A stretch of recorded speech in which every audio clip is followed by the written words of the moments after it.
Hello guys, നമ്മളിന്ന് മച്ചാട് പറ വെക്കാൻ പോവാണ് കേട്ടോ. മച്ചാട് മാമാങ്കത്തിന് അന്ന് പോയില്ല, പക്ഷെ മുന്നേ പറ വെച്ചിട്ട് പോന്നു. അവിടെ ചെന്നപ്പോൾ തന്നെ കൊട്ടുമേളായിരുന്നു.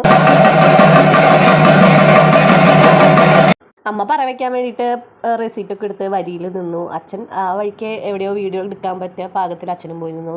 ഞാനും മിന്നും അനിയത്തിയും കൂടിയിട്ട് പൂരപ്പറമ്പ് മുഴുവൻ ഇറങ്ങി നടന്നുട്ടെ ഗൈസ്. ഒരുവിധം മുക്കിലും മൂലയിലും എത്തിയെന്ന് പറയില്ലേ, അതേപോലെ ആയിരുന്നു. വരാറായപ്പോൾ അച്ഛൻ വിളിച്ചു, നിങ്ങൾ ഇവിടെ പോയി എടുക്കുക, ഒന്ന് ഇങ്ങോട്ട് വായോ എന്ന് പറഞ്ഞിട്ട്. അപ്പോൾ പിന്നെ വേഗം പോന്നു പറ കാണാൻ വേണ്ടിയിട്ട്. അടുത്ത ഐതിഹ്യം ഞാൻ പറഞ്ഞു കേട്ടേക്കണത് കൊടുങ്ങല്ലൂർ അമ്മയുടെ അനിയത്തിയാണെന്നാണ് പറയപ്പെടുന്നത്. കൊടുങ്ങല്ലൂർ തൊഴാൻ പോയപ്പോൾ ആ ഓലക്കുടയുടെ മുകളിൽ കയറി ഇരുന്ന് വന്നതാണ് ഈ ദേവി എന്നൊക്കെയാണ് പറയപ്പെടുന്നത്. മാത്രമല്ല ദേവീനെ എപ്പോഴും എടുത്തിട്ടാണ് കൊണ്ടുപോകണത്. അതൊക്കെ എനിക്ക് പറഞ്ഞു തന്നത് എൻ്റെ ഓഫീസിലെ ചേച്ചിയാണ്. മുന്നേ എല്ലാ പ്രാവശ്യവും പറ വയ്ക്കാൻ പോകാറുണ്ടെങ്കിലും കഥകളൊന്നും അറിയണ്ടായിരുന്നില്ല കേട്ടോ. മാത്രമല്ല ഇവിടെ കുതിരപ്പൂരാണ്. കുറേ നേരം നിന്ന് പറയെടുപ്പൊക്കെ കഴിഞ്ഞു. അങ്ങനെ പരിപാടി ഉണ്ടെന്ന് പറഞ്ഞു. ഏതോ ടേക്കിംഗ് ഗാർഡ് ബാൻഡ് അങ്ങനെ എന്തോ ടീമിൻ്റെ ആണ് പരിപാടി എന്ന് പറഞ്ഞു. കുറച്ചു നേരം കണ്ടു. അത് കഴിഞ്ഞപ്പോൾ അവിടെ നിന്ന് പോന്നു.